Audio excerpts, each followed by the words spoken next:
तो उनका कोई पार्टी नहीं होता, वो ब्राह्मण होते हैं, वो कहीं भी होते हैं तो ब्राह्मण होते हैं। मैं बचपन में पिताजी के ही अपने कस्टडी में पढ़ा करता था, हमारे कोई ट्यूटर वगैरह तो थे नहीं, गांव से आया था। उनके पास जब आर्थिक सत्ता हो गई तो सामाजिक भी सत्ता। वो 3% लोग जो है पूरे देश में 90% 80% लोगों को गोलबंद किए हुए हैं, और हमारे लोग गमछा दुपट्टा डाल के घूम रहे हैं उसके पीछे। अंग्रेज भी देख रहे हैं कि वो यहाँ आया था, पहले व्यापार ही किया, व्यापार से ही उसने सारा सैनिक खड़ा किया और ये देश की सत्ता कायम कर ली। संविधान में जितनी भी चीजें हैं, आज जो जजमेंट आ रहे हैं वो क्या है? कभी ये ऋषि मुनियों के नाम पर गीता पुराण सब लिखे, आज वो जजमेंट लिख रहे हैं उन्हीं के लोग। तो खुलेआम बोलता है, और हमारी चर्चा ऐसे लोगों से होते रहती है बराबर अपने फ्रेंडशिप लेवल पर। तो मैं इन लोगों के भी मीटिंग में कई बार जाता हूँ और देखता हूँ, सुनता हूँ। परशुराम जयंती में भी चला जाता हूँ, मैं देखता हूँ वहाँ पर अपने कई दोस्त हैं, बुलाते हैं, चले जाते हैं वहाँ। सारे अभी दिल्ली में मनाया था उन लोगों में, आम आदमी पार्टी का वहाँ MLA MP जो है आया हुआ था, वहाँ पर कांग्रेस का भी आया हुआ था, वहाँ BJP का भी आया था, वो ब्राह्मण सब आए होते हैं उनके। तो उनका कोई पार्टी नहीं होता, वो ब्राह्मण होते हैं, वो कहीं भी होते हैं तो ब्राह्मण होते हैं। तो ये चीज मैंने वहां जाके देखा, मैंने वहां सीखा। मैं इसलिए चला जाता हूं कि देखूं ये करते क्या है, कैसे ये लोगों का होता है। तो हमें ये चीज समझने की जरूरत है कि हम एक प्लेटफॉर्म पर हमारे लोग क्यों नहीं आते हैं, वो जिस पार्टी में जाते हैं उसी के होकर क्यों रह जाते हैं, आखिर वो अपने समाज के प्लेटफॉर्म पर क्यों नहीं आते हैं, उनके लिए कोई काम क्यों नहीं करते, जहां भी वो हैं वहीं पर वो क्यों नहीं करते हैं काम। अगर वो नहीं करते तो क्या परेशानी है, फिर आके वहां रहने की उनको जरूरत क्या है, अगर वो कुछ कर नहीं पा रहे हैं वहां पर। तो ये हमें समाज के नेताओं को समझना पड़ेगा, उनको समझाना पड़ेगा। और सबसे बड़ी बात है कि आप सत्ता तो ले लेते हैं, लेकिन सत्ता को जब कंटिन्यू नहीं रख पा रहे हैं, क्यों? क्योंकि आप राजनीतिक सत्ता तभी तक रख सकते हैं जब तक आपके पास सामाजिक सत्ता नहीं होगी, ये बाबा साहब ने कही थी। और सामाजिक सत्ता के लिए आपके पास एक आर्थिक सत्ता भी होनी चाहिए। मैं बचपन में पिताजी के ही अपने कस्टडी में पढ़ा करता था, हमारे कोई ट्यूटर वगैरह तो थे नहीं, गांव से आया था। तो वो पढ़ाते थे, दुकानदारी भी करते थे और मुझे भी साइड में पढ़ाते थे। उन्होंने एक चीज मुझे पढ़ाई थी कि जब ईस्ट इंडिया कंपनी आई थी तो उसका जो झंडा था उसमें लिखा हुआ था फ्लैग फॉलोज ट्रेड। जहां पर सत्ता कायम करना, वहां झंडा गाड़ना हो, वहां पर आप व्यापार करो। तो जब तक आपके पास आर्थिक सत्ता नहीं होगी तो आपके पास सामाजिक सत्ता नहीं आएगी, जब तक सामाजिक सत्ता आपके पास नहीं होगी तो आपकी राजनीतिक सत्ता भी नहीं होगी। आज हम यहाँ बैठे हैं 50-100 लोग, एक कप चाय भी पियेंगे तो 100-200 खर्चा होगा, तो ये है आर्थिक सत्ता। अगर ये नहीं हमारे पॉकेट में होगा तो हम यहाँ जमा भी नहीं हो सकते। तो हमें पहले ये भी देखना पड़ेगा कि आर्थिक सत्ता हम कैसे मजबूत करें, और उससे हम आज हमारे ही लोग उनके पीछे घूम रहे हैं, क्यों? क्योंकि उनके पास आर्थिक सत्ता है, उनके पास जब आर्थिक सत्ता हो गई तो सामाजिक भी सत्ता। वो 3% लोग जो है पूरे देश में 90% 80% लोगों को गोलबंद किए हुए हैं, और हमारे लोग गमछा दुपट्टा डाल के घूम रहे हैं उसके पीछे, और उसके बाद वो सत्ता में है। तो ये चीज हमको समझना पड़ेगा कि हमारे लोग उनके पीछे घूम रहे हैं, क्यों घूम रहे हैं। अब सीधी सी बात है, उनके पास सारा व्यवस्था है, फैक्ट्री है, सारा कारखाना है, हमारे लोग वहाँ काम कर रहे हैं। तो वो अगर कहीं मीटिंग भी करेगा तो एक दिन छुट्टी करके सबको बस भर के वहां ले जाएगा और मीटिंग कर लेगा। हम लोग तो बुलाते तो कुर्सियां भी नहीं भरती हमारी, क्यों? इसी वजह से कि उनके पास सारा सत्ता। आज इस देश में 25,000 पारसी और लगभग जो है आपको 2.5-3 लाख जो है 25 लाख लगभग जो है आपके ये जैन समाज है। 54% दोनों मिला के देश का आबादी का नहीं है, लेकिन देश की आर्थिक सत्ता उनके पास है। आज जिनके पास आर्थिक सत्ता है उनका प्रधानमंत्री पॉकेट में है, इस देश की सरकार उनके पॉकेट में है। अंग्रेज भी देख रहे हैं कि वो यहाँ आया था, पहले व्यापार ही किया, व्यापार से ही उसने सारा सैनिक खड़ा किया और इस देश की सत्ता कायम कर ली। तो बहुत सारी चीजें हैं जो हमें करने की है। हम सोचते हैं कि हम ये चीज हमारे लिए नहीं है, लेकिन नहीं, अगर हम घर से नहीं करेंगे, हम नहीं करेंगे, तो दूसरा से हम कैसे उम्मीद करें कि वो करेगा कोई? आपका बच्चा तो ट्यूशन ही पढ़ के पास करेगा। 2-5 हज़ार का ट्यूटर रखिए, कोई बहुजन का एक अच्छा सा स्टूडेंट अपने यहाँ ट्यूटर रखिए, वो उसका फीस निकल जाएगा बेचारे का कॉलेज और यूनिवर्सिटी का, और आपका बच्चा पढ़ लेगा।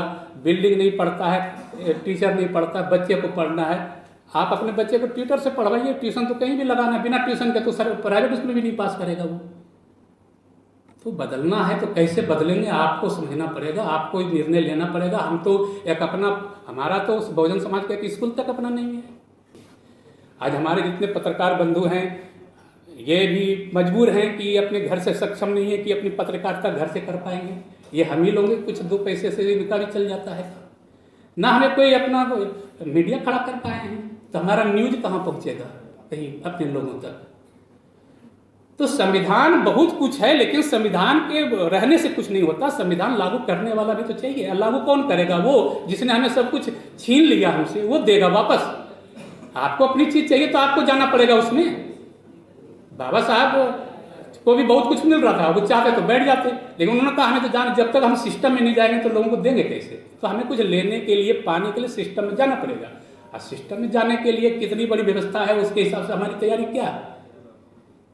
आज हमारे लोग सत्ता लिए हैं और ना अपने जज बनाए, ना अपने अटॉर्नी बनाए, नतीजा वो जेल गए। जेल वही नहीं जाएगा जिसका अपना जज होगा, जिसका अपना अटॉर्नी होगा। जगन्नाथ मिश्रा का अपना वकील मिश्रा था, वो बरी हो गया घोटाला करते हुए भी। आज जिसने घोटाला नहीं किया वो जेल खट रहा। संविधान में जितनी भी चीजें हैं, आज जो जजमेंट आ रहे हैं वो क्या है? कभी ये ऋषि मुनियों के नाम पर गीता पुराण सब लिखे, आज वो जजमेंट लिख रहे हैं उन्हीं के लोग, जज के नाम पर। उस समय भी कहा था शूद्रों को शिक्षा और संपत्ति का अधिकार नहीं है, आज भी कहता है कि आपका कोई अधिकार नहीं है। तो वही चीज ये कर रहे हैं, लेकिन उसका खाली नाम बदल रहा है, उसके स्वरूप बदल रहे हैं, तरीका वो निकाल लिया है। लेकिन हम लोग सोचते हैं कि नहीं, वो जो कर रहे हैं वो तो सब कुछ वही भगवान है। इस देश का सबसे सुप्रीम अगर है तो संविधान है। Constitution is the supreme, not supreme court is supreme. अगर वो संविधान विरुद्ध काम करता है तो उसका बाइकआउट करना, उसके खिलाफत करना, ये हमारा संवैधानिक अधिकार है। Because we are we the people of India. Constitution का पहला वर्ड यही है। संविधान उनको हैंड ओवर नहीं किया गया, या we the people of India को हैंड ओवर किया गया है। अगर वो गलत जजमेंट आता है तो उसके खिलाफ भी हमें आवाज उठानी पड़ेगी कि आपका नहीं चलेगा ये। आप गलत कॉलेजियम बनाएंगे, गलत बेंच बनाएंगे, संविधान विरोधी बेंच बनाएंगे, ऐसे थोड़ी होता है। तो हमें इन सब चीज़ों के लिए जब तक आप नहीं स्टडी करके और इसकी रिसर्च करके आप नहीं आ पाएंगे तो ऐसे आने से कोई फायदा नहीं है, आप बात करने से कोई फायदा नहीं। फिर तो वो उनके पुलिस है और क्या है वो सब उसके समेट देंगे उसमें। हमें चर्चा इन्हीं मुद्दों पर करना है। इस देश के संविधान में वो सारी व्यवस्था है जो हर वर्ग को प्रतिनिधित्व की बात करता है। लोकल बॉडी में आपका ग्राम पंचायत आ गया, नगर पालिका आ गया, सारा आ गया। फिर कहता है कि एनी अदर बॉडी जो इस देश के कानून के अंदर रजिस्टर्ड है, चाहे वो प्राइवेट कंपनी क्यों नहीं हो, चाहे वो प्राइवेट स्कूल क्या हो, अगर इस देश के किसी भी कानून के अंदर वो रजिस्टर्ड है, दैट इज स्टेट। इसी वजह से आपको जो है ये सारे मेडिकल कॉलेज में ईडब्ल्यूएस क्यों, ओपीडी क्यों खोला गया? इसी वजह से कि आप देंगे, चूंकि आप स्टेट हैं, लोकल बॉडी के। और ईडब्ल्यूएस कोटा क्यों दिया स्कूल में? तो जब वही चीज बहुजनों को देने की बारी आती है तो ये लागू नहीं होता है, लेकिन जब उनको देना होता है तो उनके लिए ये स्टेट बन जाते हैं। तो आपके संविधान में ये सब चीज है, लेकिन इसकी व्याख्या वो करते हैं, क्योंकि हमें वो बेंच में बैठने नहीं देते हैं व्याख्या करने के लिए। व्याख्या तो वो करेंगे ना, अगर हम होंगे तो हम व्याख्या करेंगे ना कि इसका ये व्याख्या होता है, इसका मतलब ये होता है। संविधान में ये कहीं नहीं लिखा है कि आपको किस में सीधे कहता है रिजर्वेशन किस चीज का, ऑफ अपॉइंटमेंट्स और पोस्ट। आप अपॉइंटमेंट्स की बात, जहां जहां अपॉइंटमेंट लेटर आप रिसीव करेंगे, जिसको भी, यहां चीफ जस्टिस ऑफ इंडिया का अपॉइंटमेंट होता है, आपने अपॉइंटमेंट जैसे ही लिखा ये रिजर्वेशन में आ गया। आप यहां अपॉइंटमेंट जो करते हैं जितने भी अफसरों का, सारे को अपॉइंटमेंट लेटर देते हैं, तो आ गया आपका अपॉइंटमेंट वर्ड यूज कर। ये कहीं नहीं लिखा है कि टेम्पोररी कर रहे हैं, कि एडहोक कर रहे हैं, कि परमानेंट कर रहे हैं या कॉन्ट्रैक्ट पर कर रहे हैं। आप अपॉइंटमेंट कर रहे हैं, दैट्स ओके। तो जो संविधान निर्माता है उसने बहुत टेक्निकल वर्ड दिया है, इस वर्ड को समझने की जरूरत है। अब दूसरी बात है कि रिजर्वेशन ऑफ पोस्ट है। इस देश में जितने भी पोस्ट हैं, इवन राष्ट्रपति का पोस्ट जो है वो रिजर्वेशन के दायरे में आता है, क्योंकि वो पोस्ट वाइस प्रेसिडेंट का हो, प्रेसिडेंट का हो, गवर्नर का हो, जितने भी पोस्ट है, मिनिस्टर का हो, सारे एमएलए एमपी जितना पोस्ट है वो सब पोस्ट में आता है। तो 2 वर्ड को इसमें सीधा रिजर्वेशन में कहता है कि अपॉइंटमेंट जहां होगा वहां पर रिजर्वेशन होगा, और जो पोस्ट वर्ड जहां यूज होगा वहां पर रिजर्वेशन। इसमें कुछ नहीं लिखा है कि आपको इसके लिए बनाना पड़ेगा कैडर। अब ये कैडर के नाम पर कभी रोकता है, कभी रोटेशन के नाम पर रोकता है। आपको रोटेशन हर पोस्ट में करना होगा, यह है संविधान का वर्डिंग। राष्ट्रपति का पोस्ट अगर है रिजर्वेशन में और उसमें करना होगा, एक बार एससी दीजिए, एक बार एसटी दीजिए, ओबीसी दीजिए, एक बार जनरल दीजिए, एक बार माइनॉरिटी दीजिए, आपको वहां करना पड़ेगा। ऐसा नहीं कि राष्ट्रपति के लिए कैडर बनाना पड़ेगा आपको। राष्ट्रपति कैडर नहीं बन सकता तो वहां तो कोई नहीं पहुंच सकता। कभी प्राइम मिनिस्टर कैडर नहीं बनेगा, वहां कैसे पहुंचेंगे इंडिविजुअल। इसी वजह से पहले शुरू में ये लोगों ने बहुत सारे जजमेंट लाए कि सिंगल पोस्ट को इन्होंने बाहर कर दिया रिजर्वेशन से।